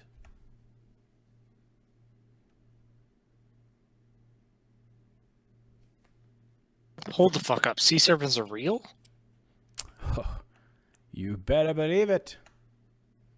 I No. Dragons, I believe. Griffins, I've seen. Sea serpents sea are quite serpents. real, my friend. Quite real. You don't go out on open water very much, do you? Literally never been on a boat. Why do you think I blew that other one up? I always hear these stories about pirates and whatnot, so... Well, pirates are one thing, I suppose. Trade ships are another, but when you're out on the open water for many days on end, simply going along the waves, serpents make their come to try and take you to the deep. And that is when you must be ready, or they will claim you. Shivers, and it's like... Better thank question God I for live on you. dry land. As I point to the mage who was giving off this list, as I imagine, Knight, do you have those items written down, or should I? I have them written. Okay. I point to the mage and I say specifically, what kind of dragon's tooth are we talking here? Gold, silver, red, blue, green, white? Well, I mean, the particular recipe doesn't really require any one type per se, but I suppose if you happen to have a green dragon's tooth, it would be easier. Could maybe shave a couple of days off of the time. I do not, and I do not like going after green dragons. Well, duly noted. Duly noted. Nokris curses probably fairly loudly for everyone to hear in Draconic. I'm sorry, what color did you say? Something was happening in the house. Green. Green. Ash doesn't speak Draconic, but she knows a cuss word when she hears one, and she just kind of Oh, yeah. gives Nokris this concerned look. And both of the wizards kind of nod their head at you and say, yes, indeed. I shake my thunder can. So help me, Azzy, I'm going to take that thing away from you. You bought it for me. This is your fault. Okay. One of them turns their head and looks at it again, but the other one is literally unfazed by it.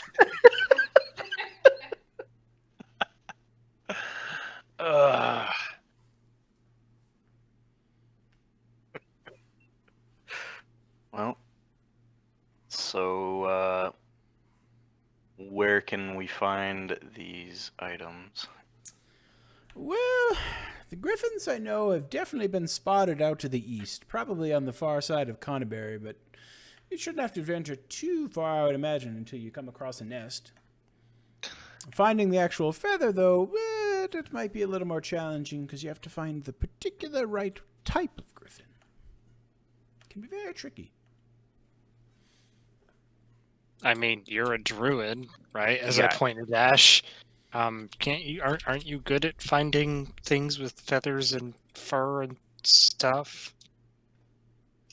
Griffins aren't just birds, they're intelligent. This isn't going to just be a hunting trip. Says you. Well, I would simply say as well that if you're able to reason with such a creature, you may be able to acquire the feather without any bloodshed. I better stay at the back of the group. How much are these kinds of feathers worth on the market? Oh, those kind of feathers. Let me just say that if you were to illicitly come by them, they would still cost you quite a penny, even among us mage circle types. Good to know. I think you two gentlemen can maybe look forward to having a griffin feather pillow in your future. Such a pillow. I'd rather just sleep on gold at that point. You're a wizard, you can do that. I never said I couldn't. Wizards. Question. Did your order... What does your order... So, 2 questions, actually, sirs. What does your order exactly do, or want to do, considering you had a stupidly powerful relic at your hands that then upped and grew legs and walked out? And the one that comes after that is, did this...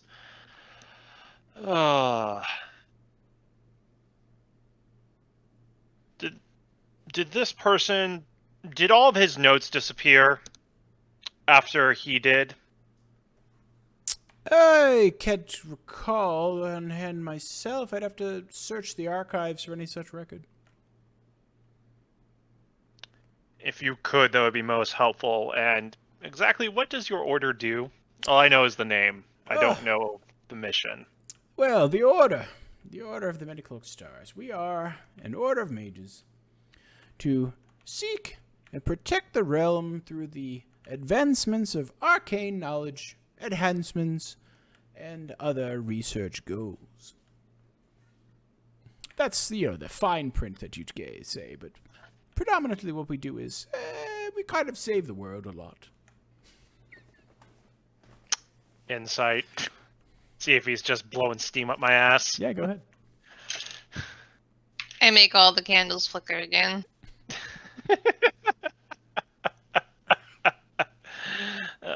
Insight. There we go. Roll. 4. So you can tell that this particular individual appears to be telling the truth. Okay. You don't believe that they themselves have saved the world, but the Order may have. Okay. And as he's describing this, are they well known enough that that's what's checking out as to why I'm thinking this way? These individuals that you've been conversing with are not well known among the circle. Right, but the order itself, The Order more itself is well known across the realm, yes. Okay. Okay. Great. So, powerful relic on the loose in the hands of someone that Myra the Time Prick. Yep, and is technically almost 100 years old. But I mean, that's nothing way new for a over wizard. 20. That part is. As I said, if you could find out his notes and see what he was studying and why specifically, or what his plans might have been from your archives, that would be most helpful, because we still have no idea what he's doing, just that he showed up after we dealt with a Talos cult and stole something. So he doesn't necessarily care about law and order in all of this. Very well, very well. He kind of raises his hand for a moment, closes his eyes, and waves a little circle in front of your face. There, I have marked you so that if I need to send you a missive, I simply have to think it and send it to you, and it will find you. I appreciate it. Now, the sea serpent thing, I think we're well equipped to go and find, because considering we can just go sail out on the ocean. The griffins, we already have a lead on. And I just stare at them. You know my feelings about this particular tooth. Well, Where yes. exactly I would can a lead imagine. be?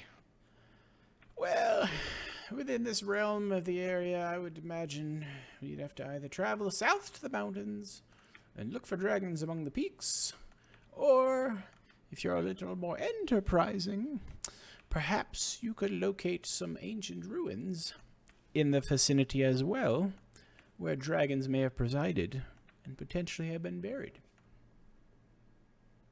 But basically, it's all to the south, is what you're saying. Yes, mostly.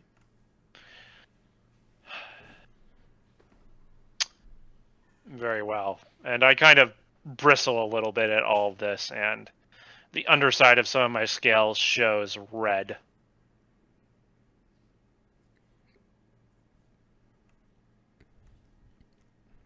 You got an itch, bro? Let's just say dragons and I don't always get along. Well, I find that extremely hard to believe.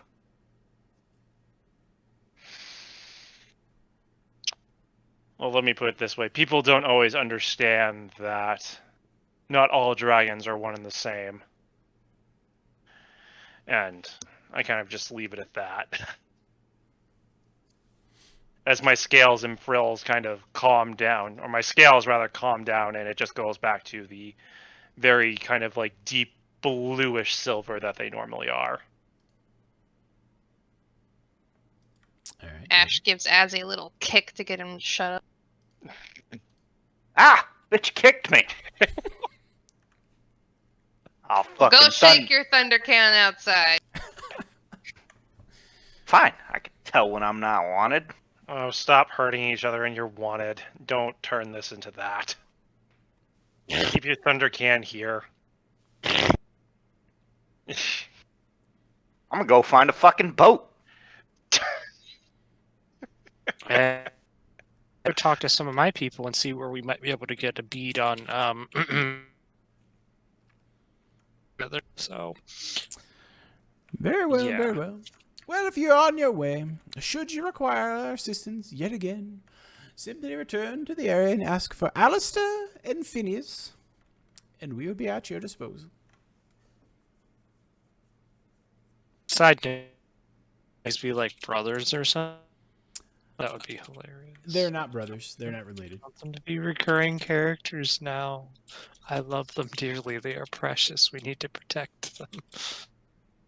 They're As I leave for a thaumaturgy to dim their fires. So now we're playing with their fire again. Yeah. Fun when Ash did it. So. It's fair. Yeah, it's fair. I shake my fucking thunder can like a goddamn maraca on my way out. I'm gonna put this thing on a fucking stick. So where would you like to try to go first? You have 3 potential options available for you. Different directions you can go or things to run down.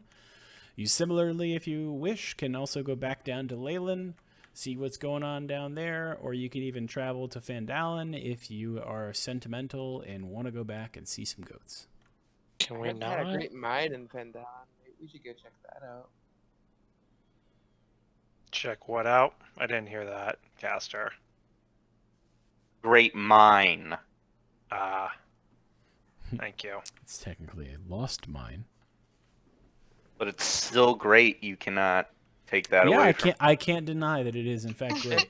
Serious, It is I a- believe someone It is a wondrous level 1 campaign story that I have played probably 7 times, and it's just, just dripping with anticipation and excitement. So did we get a bead on a green dragon or not? The- Particularly. Did not. An Yeah, ancient ruins with, I think there was correct. some around here. I think when we were passing by, They said someone to the mentioned south. that there were some.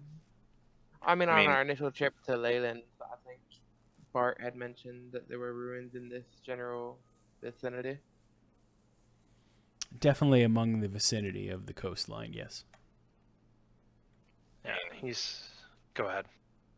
I have localized maps of pretty much this entire area that we traveled, plus the 2 maps that are that indicate what would have been, I guess, meeting spots for the Stormlord bullshit. Mm-hmm. So we could peruse those and see if there's any markings indicating ruins, because the squares along Trelabor Trail, I should have maps like indicating all the way from Phandalin up to Neverwinter and down to Leyland. Everywhere that we traveled, anyway. Right. Yeah, because you'd be able to see with a fair amount of ease to see if there's anything that's visible along the sides and hills of the road. Yep. If it's farther in, or if it's hidden or buried or otherwise, not visible from the road, you likely would not have seen anything. Well, I mean, from Leyland to Phandalin, we also took this weird fucking trail That going is true. northeast of Leyland, so Mhm. I have whatever's there too. That is correct. Why don't we start with what's going to be the easiest, because we know where the griffins are, relatively speaking. I can track the griffins as long as we are relatively close. So they will be relatively easy to at least find. Yeah.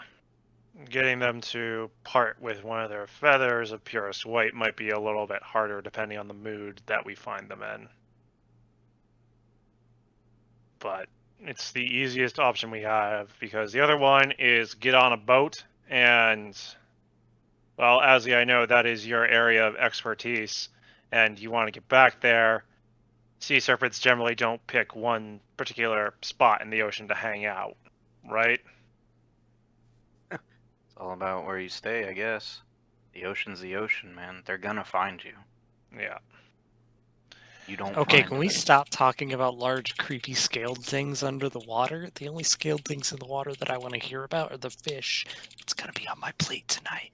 Let's go do the sea serpent last. So not the dragon mass is what Do you know how to swim, Talia? Irrelevant question. Where do we find a green dragon? I've been dead in some ruins, so we don't have to fight it. The problem is that green dragons, and Junie, correct me if I'm wrong, would I have a better understanding of dragons considering what I am? Of course. Typically with dragons, they favor environments that are particular to their color. So, for example, as I kind of point at myself, silver dragons tend to favor environments that are cooler and mountains, and they tend to be near places that uphold the law and good in them. Whereas someone such as a blue dragon would favor a more arid climate and a desert. Green dragons tend to either favor the forest or a swamp. What tends to We favor have them? both of those nearby. Right. What tends to favor ruins and a mountain is not necessarily a green dragon. It is more likely a black or a red. Unless the ruins are near a forest that a green dragon has claimed as its own or a swamp that is claimed as its home territory. In either case, as a note, I do not want to fight a green dragon in a swamp because that would be awful. Seconded. Neverwinter Woods. The woods would be no better. Dragons make their lairs in their particular environments because they are masters of them. Or I meant hopefully that there might be ruins that we could check before delving in and hoping not to be fried. Well, green dragons are more acid to melted, but still. Point staying, let's hope for the ruins. Let's try the ruins first before delving into the middle of deep woods to find the angry green monster. Yeah, the problem. The angry green scaled thing with talons and wings and. As we continue to walk by, I ask all of them how familiar. Castor, I know you're fairly familiar with this, but how familiar are the rest of you with the story of Tiamat and Bahamut? Nope. I don't know the details, but I speak Draconic, so sure.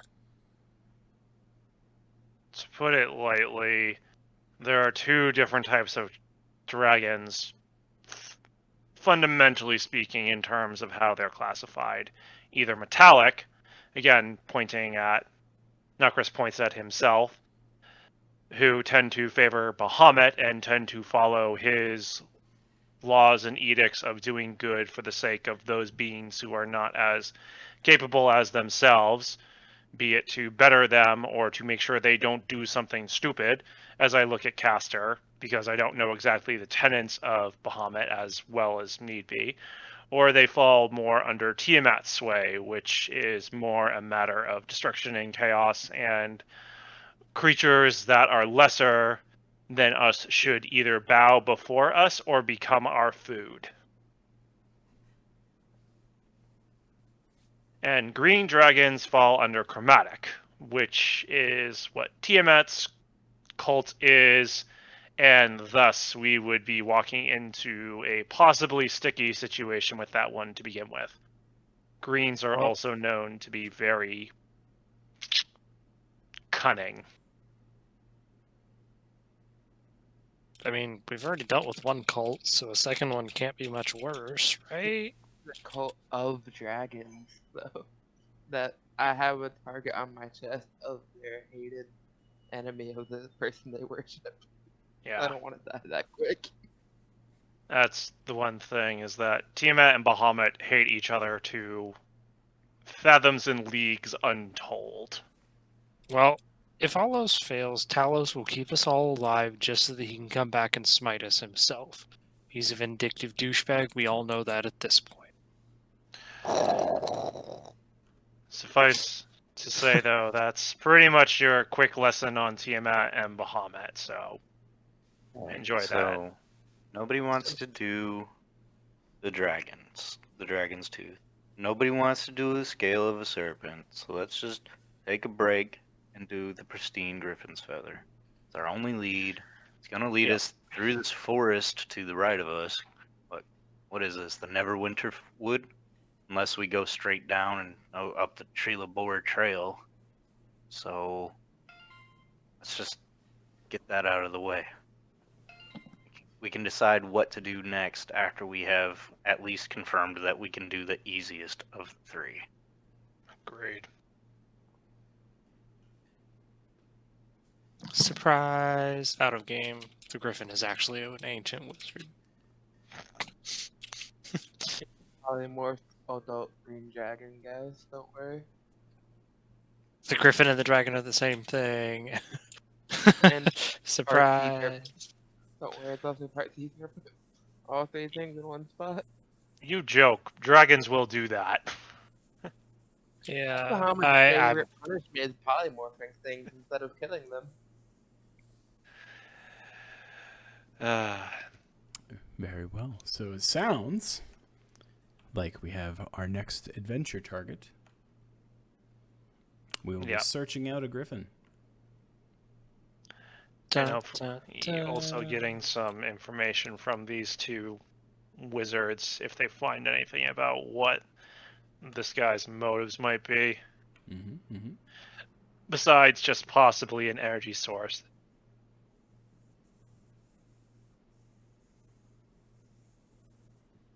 Very Well, either way, if it's gonna put my name in the history books, let's stop this fucker. Griffin Feather, let's go. But first, a drink. All right. Wait, Well, it's only noon, right? in the current day in game, yes, it is about noon. Perfect time to start drinking. Let's go. So I think this will be a good break point for the session then. Effectively, you guys have a direction. You are in Neverwinter. We can discuss when we start up next time if you search for any additional details from any other sources we didn't come across. I will have to get Azzy some kind of sound clip or audio bite to play for Thunder so that he can really enjoy it. Or he'll just keep making the noise himself. That's up to him. But yeah, I think that's a good session start for that. We'll touch base next Monday on further details of where we're going, and then we'll set out. Sounds good. Excellente. Yep. And Well, thank you for coming. thank you. As always, it is fun. Mm-hmm. Also, Junie, you might be able to find Thunder in the jukebox if you look through it. Let me look. You have no idea what you've done. You don't have control of the jukebox, unfortunately. Neither do I. Otherwise, it would have played it long ago. I am my own jukebox. Jukebox hero.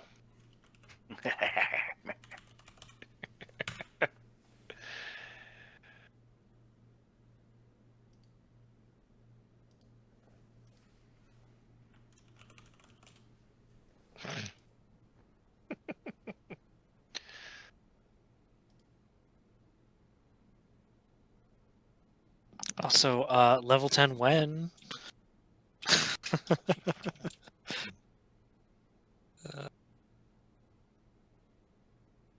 See here. That's not quite doing it for me. You guys might actually have everything all muted. I'm not sure if you're hearing the in-game audio or not from the session. Nope. It's probably just I also previewing for exit me. out of it, so It's probably let just me previewing check. for me. I was playing something called Thunder Dreams. I don't think Probably. You might have to put it into the game. I fiddled with the jukebox before, That's it. Oh my god, But- that's perfect. Oh my god. but you can preview it and then you can put it towards the game as live, if I remember right. So when we go to our final boss battle at level 20, and as he whips out his Thunder Can before he heroically sacrifices himself, you just need to queue up the opening riffs from The Thunder Rolls by Garth.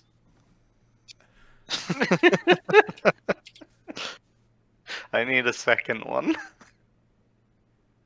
This is amazing. I'm gonna attach this thing to the inside of my shield. Oh my god. That's actually a really good idea. Bang, it's just a can that makes noise. Every time I do a shield bash, there's just a fucking rock of thunder. Make grenades to blind enemies. You just carry a can to make noise that you like. Oh, you that- know what? I should enchant your can for you. With There you go. what? There you go. I got you a good song to be in the No, I should turn your can into an actual magic item that makes like an actual loud peal of thunder when you shield bash. Only with the shield bash, with the rest it just does that little noise. Only when I take a full action to shield bash. Do it like 3 times a day or something. I don't know. I kind of want to like work out the deets with Junie now. Like, let me craft. I am the arcane caster of the party. Well, I mean, I know Knockers has a few levels, but like, bruh, wizard. By the end of things, depending upon where we end up, I'll always have more sorcerer levels than paladin. Oh, really? More castery, huh? Yeah, Nice. I'm gonna have 5 levels of paladin at max, and then I'm going to have the rest in sorcerer. That's kind of what I was planning on doing with Warlock, is going full Warlock after I grab my rogue levels. Yeah. Because I Guys, wanted things like extra attack and evasion and the mage hand stuff. Because invisible mage hand